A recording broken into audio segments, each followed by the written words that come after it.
Hello, everyone. Welcome back to the podcast. Today, we have Neil Harris on the show, which I'm very, very excited about. He's a phenomenal educator in Hong Kong. He's a script writer. He's a director. He plays and performs in bands around Hong Kong. He's a football lover, which I want to talk to you about a bit later as well, because I too am massively, massively passionate about football. So I think we're going to have a lot to talk about today. Good. How are you, first of all, Neil? How's I'm things? very well, thanks. Yeah, I'm okay. I mean, the weather's been beautiful in Hong Kong, hasn't it? And so that kind of bolsters your mood, doesn't it? So you're in Hong Kong. Whereabouts in Hong Kong are you, Neil? Well, I live in Braemar Heights, Braemar Hill, Okay. North Point. I Okay. used Cool. to live for many years down in Fo-Tan, in near my school, over in the New Territories. Yeah. And I thought that that's all I could cope with, you know. And then we moved to the island about 2 or 3 years ago, and we just haven't looked back. It's been brilliant. So Neil is a drama teacher. You've been teaching for how many years now? You're head of drama at Sha Tin College. Is that still the case? Yes, that's right. Yeah. Wonderful. I suppose I've been teaching for about 33, 34 Mm. years, something like that. It's quite a long time. Yeah. But I've done about 30 of those years here. In Hong Kong. Wow. Very good. Very good. Very good. And you enjoy it? Do you enjoy teaching? I do. I do. Well, you know, I think isn't that proof in a way, just that Yeah. it's 34 years and 30 years at the same school. You know, I'm either very unimaginative or I'm really enjoying it. And it might be both, I'm not sure. Right. But yeah, I mean, it's had its challenges recently. It's very hard to teach drama online. Yes. Um, but um, but you know, Hong Kong, you know Hong Kong well, Warren. It's a great place, isn't it? And you've worked with the young people here as well occasionally, I'm sure. And you can't get better students than Hong Kong students. You know, they're just fantastic and Yeah. so hardworking and so willing to try things. And Yeah. I've been, you know, kind of eternally surprised really with how they will just do stuff when I think that's maybe a step too far. No, not at all. They love a challenge. Yeah. Oh, nice. Yeah, no, I can absolutely vouch for that because I met Neil back in 2016, I believe. I was about to start performing the Elephant Song with Candice Moore. We came to your school and we did some nice workshops with your students, and we looked at a few of the scenes, and they were absolutely brilliant. They really were. Their energy was fantastic. They were so committed to what we were doing. They seemed genuinely interested in the workshop, which always makes our lives a little bit easier when the young Yeah, people or young adults are really immersed in what's happening, which is great. absolutely. Yeah, I Yeah. think I remember them sort of directing you and sort of Yeah. saying, okay, let's try the scene again, but do it this way. And Yeah. Yeah, absolutely. I think we had various different versions of the scenes by the time we left, and then we had to think, oh, which one should we go with? Because we went with a yeah, plan, but then after working with your students, it sort of opened up so many other yeah, options and yeah, alternatives. You have a yeah. cameo appearance from a lady who's just walked in. Yes, this is Mary. This is my wife, Mary. Can we Oh, say hello, hi, hello, Mary, Mary. very quickly? This is Hello, Warren. hello, Mary. Hello. Hey, how are Hi, you? hi. Man, I thought it was great. Really good. What a Yeah. great show, and I think the kids really liked it as well because it's quite a compact kind of show, isn't it? Just a small cast, but it really is very dramatic, isn't it? Yeah.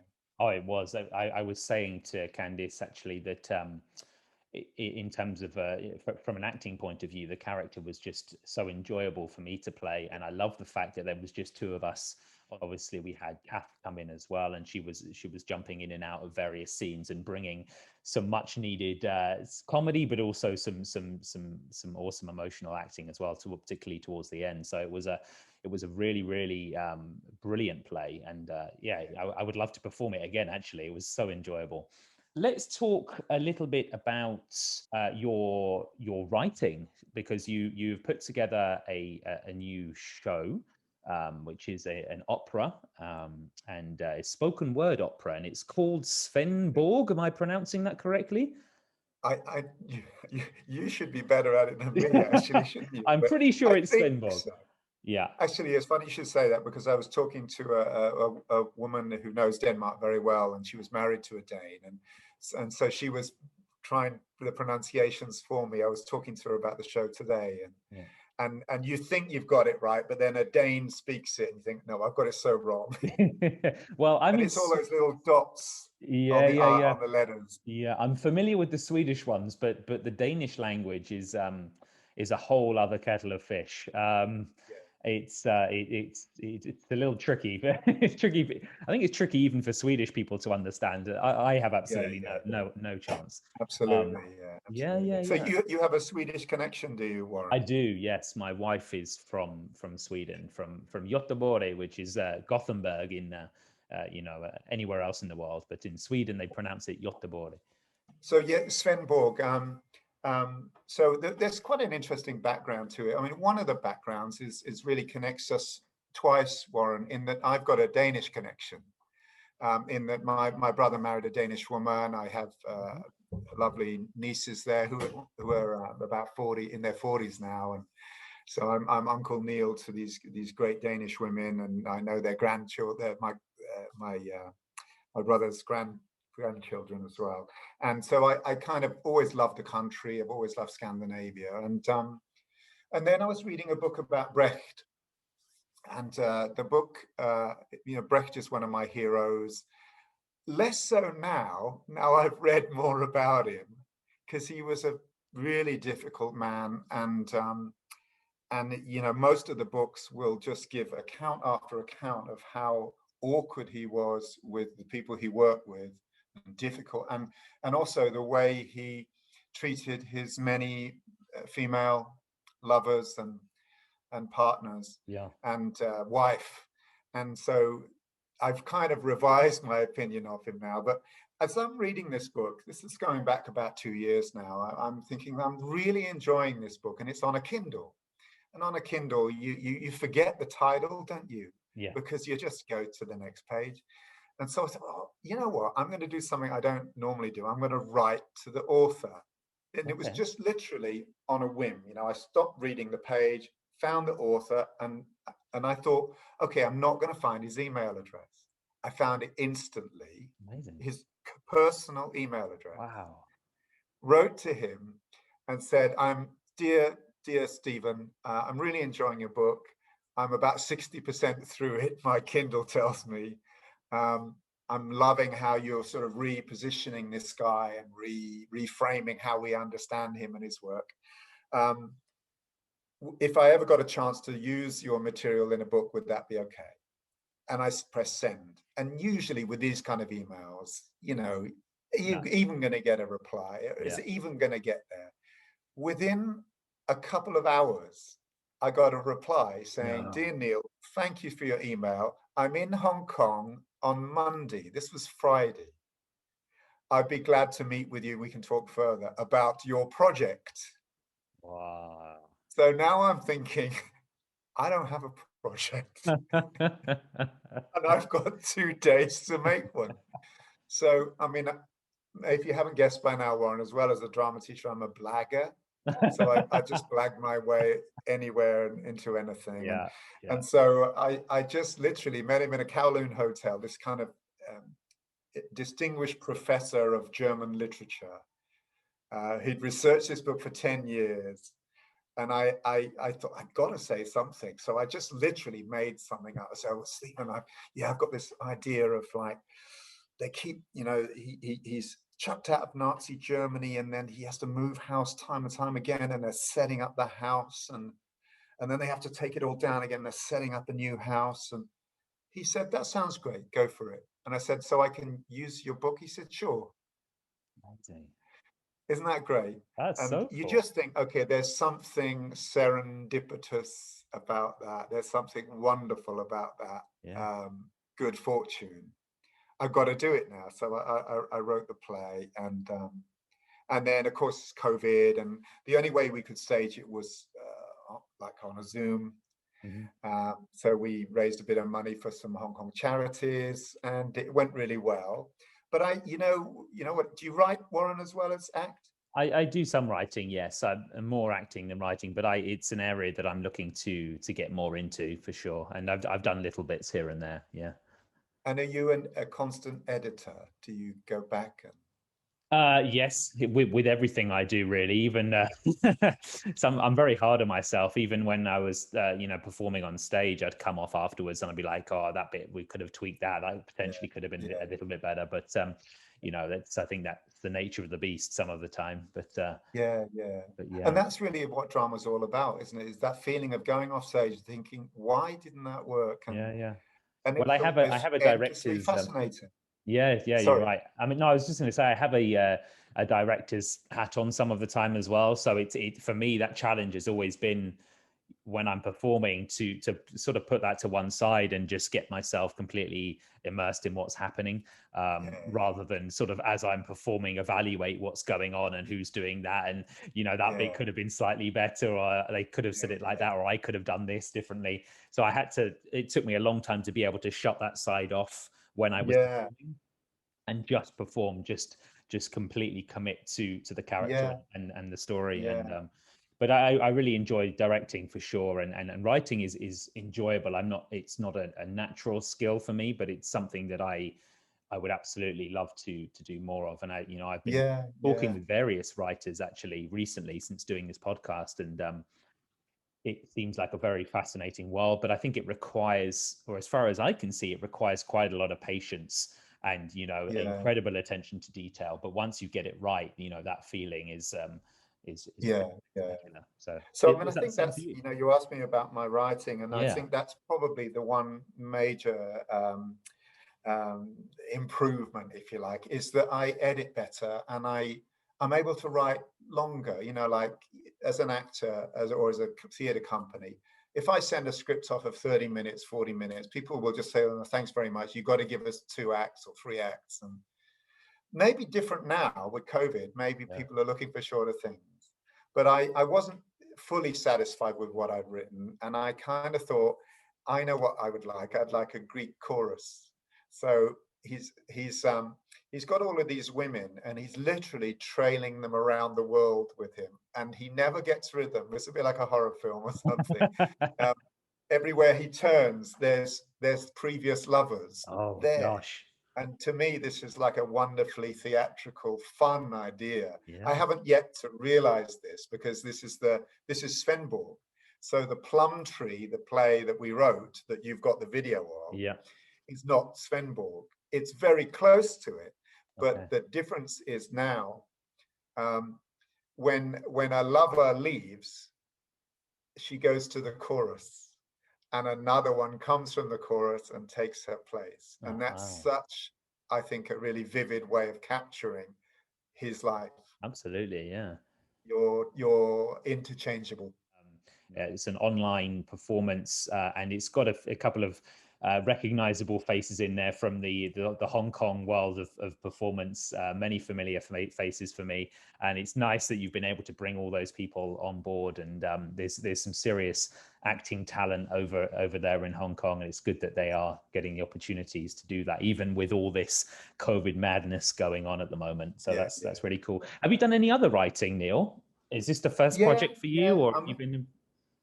Yeah. I was trying to add it up the other day. I mean, I can't say that I've written X number of plays because I would say that some things are just not quite finished or they're too short to be called plays. But I've probably written in terms of full length and performed and produced plays about 11, 12, something like that. Okay, wow.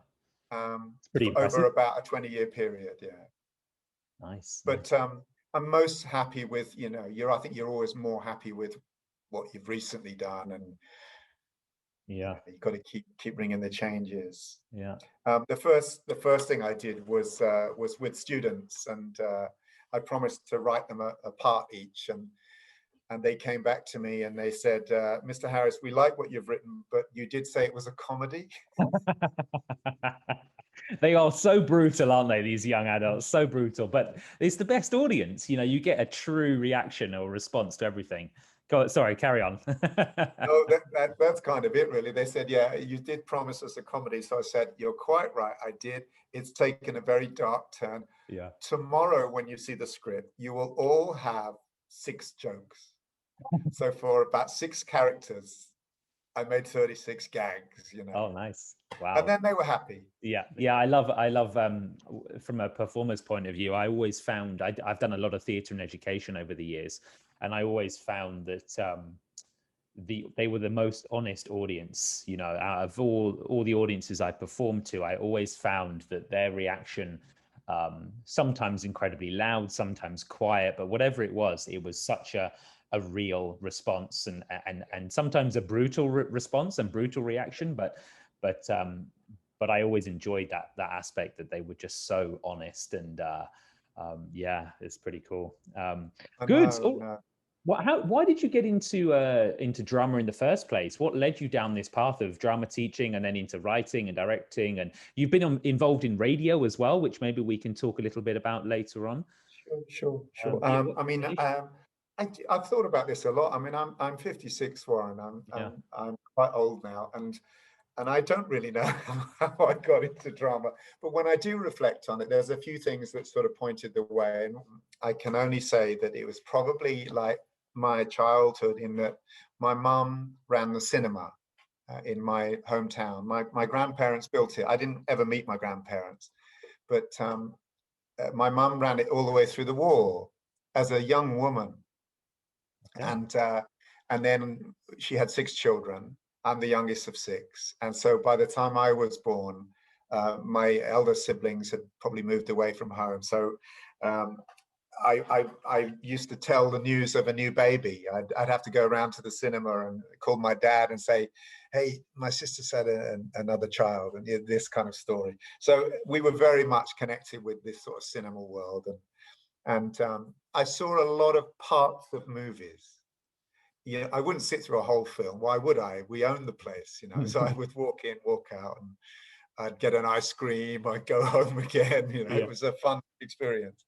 So when I saw Cinema Paradiso, I thought, damn, that's my story. That is, and because my dad was the projectionist occasionally, Oh, and so he did cool. have to cut up the little splices of Yeah. film and things. So I think that's probably my background. And then when I went to uni, I went to do French, and I was so bad in the interview for French. I was so terrible. The guy said, "What was your second choice?" And I said, "Oh, drama." He said, "We'll go and have a word with the head of drama."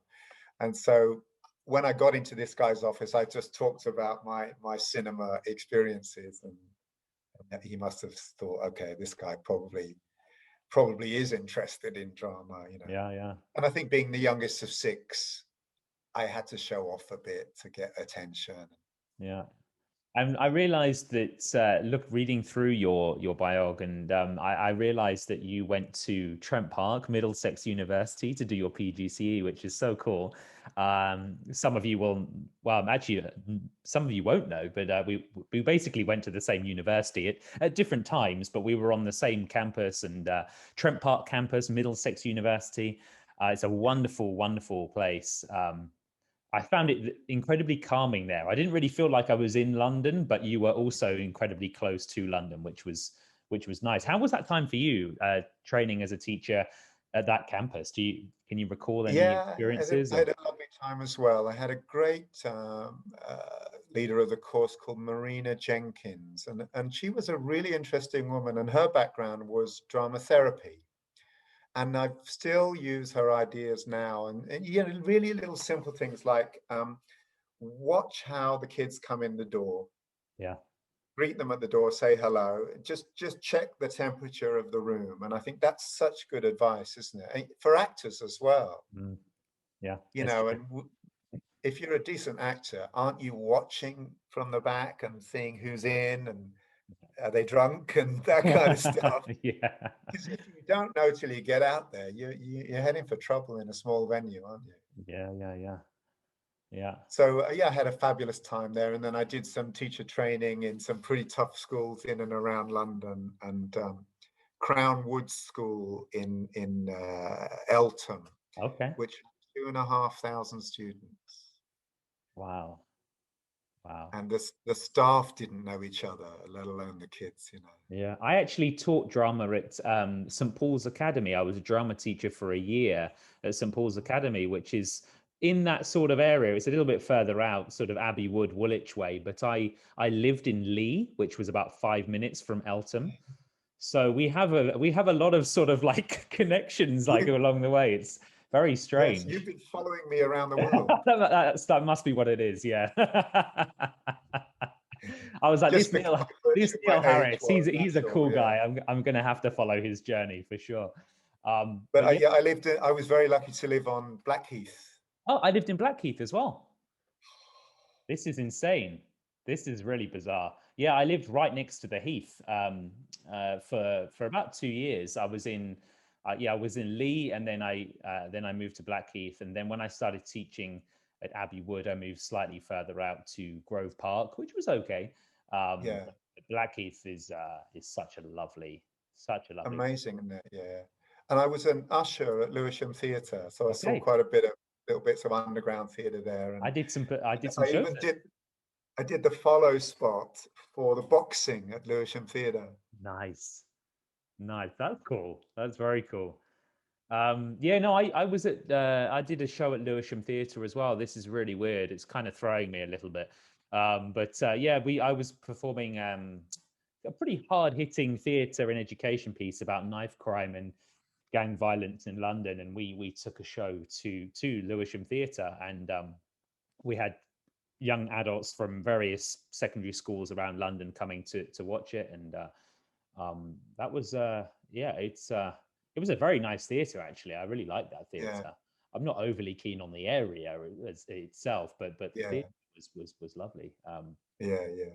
Wow, so surreal, so surreal. It is, So many, isn't it? Yeah. yeah, it's bizarre.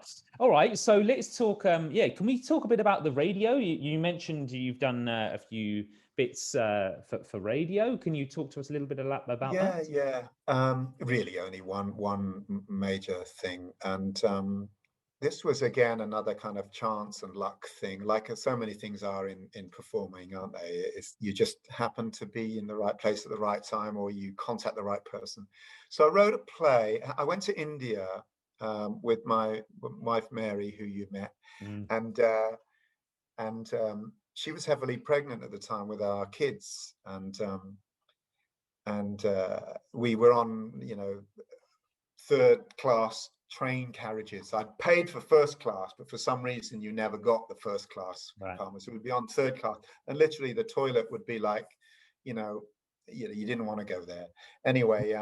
So we had a pretty rough experience, and some lovely experiences too. I mean, Mm, it was a nice holiday too, but occasionally you had to really encounter the real India, and it's very confronting, yeah. And so we met quite a lot of beggars, and we would get advice from our guide saying, just tell them to go away. And it didn't come very easily. Anyway, I wrote a play after coming back, and I thought, okay, I'll create a soap opera character, mm, and she's big in India. Then I can get this clash of cultures. So she goes to India to visit her fans because she has to. It's right. her biggest audience. So she prepares her speech for the Rotary Club of New Delhi. And the chambermaid comes in, and they start this strange kind of friendship. And it ends up that the woman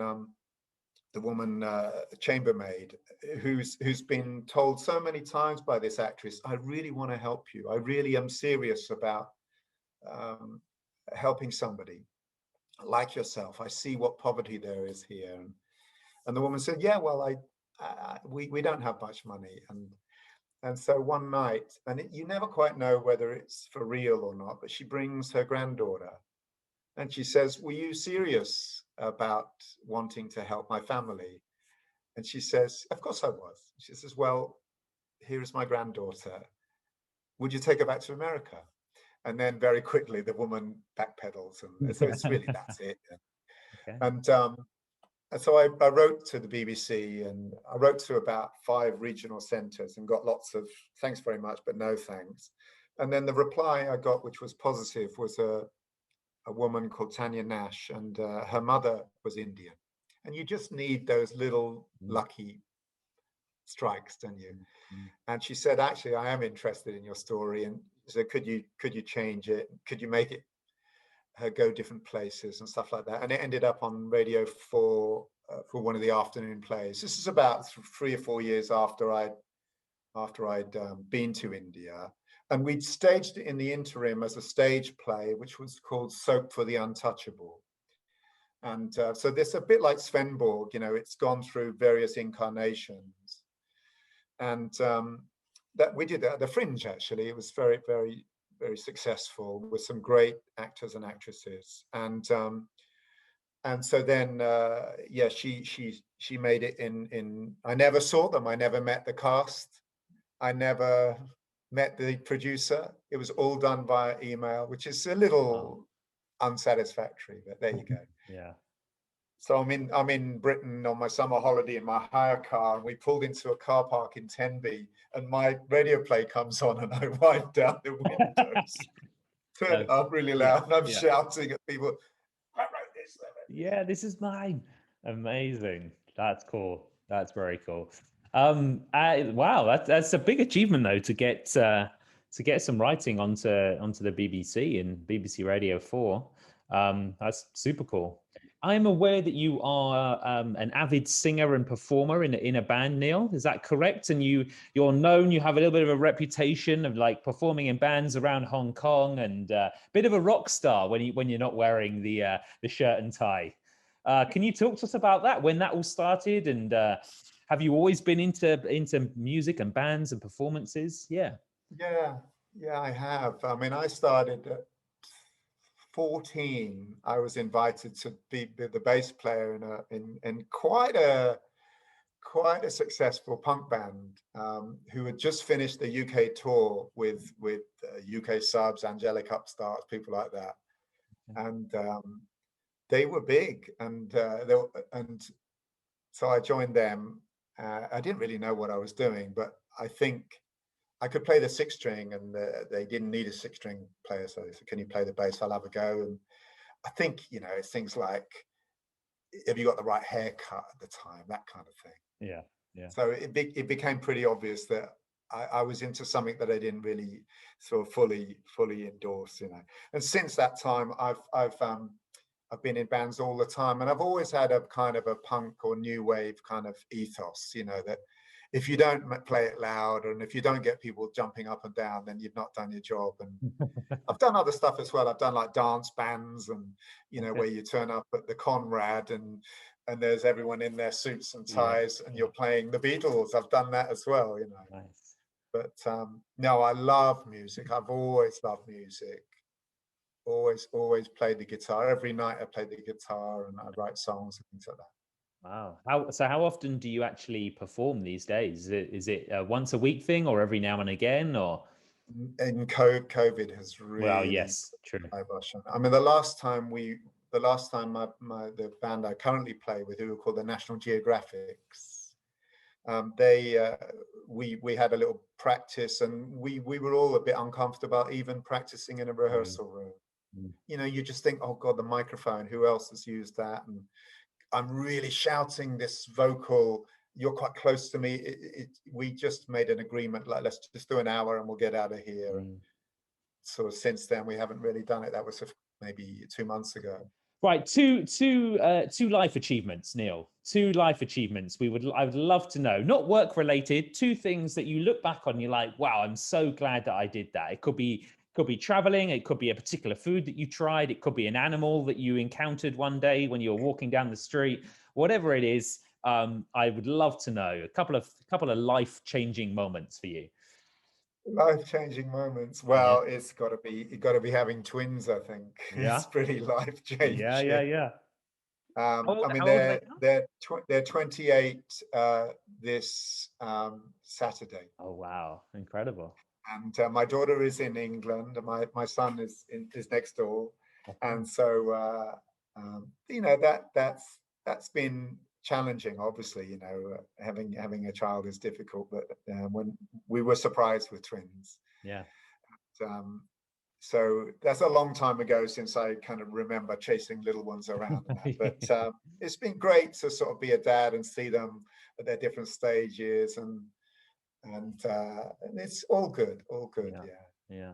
What are they doing? What are they up to?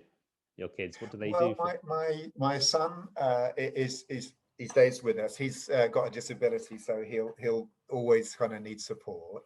And Yeah. my daughter, she's a primary school teacher in Oh, Bristol. cool. Nice. Nice. You would Nice. never believe they were twins. I mean, they look quite different, but Yeah. yeah, they're both fabulous in their own unique way. Yeah, yeah, yeah, absolutely. Ah, that's lovely. Cool. All right, we're going to move on, Neil. We're going to play a game. Are you excited? Yeah. Yeah. All right, it's Would You Rather. I'm going to ask you 5 questions, and I Okay. want you to just to spit out the first thing that comes to mind. Don't give it too much thought. Are you ready to go? You Absolutely. can I'm give going to it take my thought if you glasses off want and to. just listen. Yeah. Yeah. You can give it thought. It's that I don't mind. All right, let's do it. Number one, would you rather your only mode of transportation be a donkey or a giraffe? Donkey, Interesting. Would you rather only be able to use a fork or only be able to use a spoon? If fork, you fork, very good. Would you rather have edible spaghetti hair that regrows every night or sweat maple syrup? spaghetti hair, Would you rather wear a wedding dress? Is it would be a tuxedo? Let's do that one again. Would you rather wear a tuxedo every single day or wear a bathing suit every single day? I'd wear the wedding dress, Warren. Wedding dress. Okay, let's do that then. Yeah. Okay, good. All right, number five. Would you rather have all dogs try to attack you when they see you, or all birds try to attack you when they see you? Dogs or birds? Birds. Oh, there we go. Wow, that was very, very, very efficient. That's the most efficient that game has ever been played. Very good. All right, we're going to wrap up very soon, Neil. But before we go, could we have Neil Harris's final thoughts? Something uplifting for our audience, an approach to life, dealing with positive and negative change. You're laughing your head off. I'm not sure why, but yeah, it will be wonderful. Positive thoughts. Yeah. Okay. Well, yeah, I had thought about this because I kind of knew the question might be coming. So my first head of department was a wonderful lady called Carol, and she was great. The kids loved her. She was close to retirement, like I am now, and this is in Hertfordshire. Any connection with Hertfordshire or Cheshunt? I mean, I lived in Cockfosters, and technically my postcode was Hertfordshire. There you go. So So yeah, yes, Cockfost's not far away. Yeah, not far absolutely. away. Anyway, Carol just said to me repeatedly whenever I was like struggling with being a new teacher, she said, "It's all about making things happen." She Yeah, said, "That's it, making things happen. Make things happen for the children." And you think, you know what? When it's that put that simply, you're right. And so it's just about creating opportunities, isn't it? And yeah, yeah. well, guys, we're going to do this next in 3 months' time. Who wants to be in on it? I do. You've done your job. There we go. I love it. Very good, Neil. Thank you so much for joining us today. It's going to be awesome when it comes out, and yeah, I'm sure everyone was going to look forward to this very much. Take care, and yeah, I'll be in touch. Thanks so much, Warren. I really enjoyed it. Yeah, good stuff. Thank you, Neil. Thanks, then.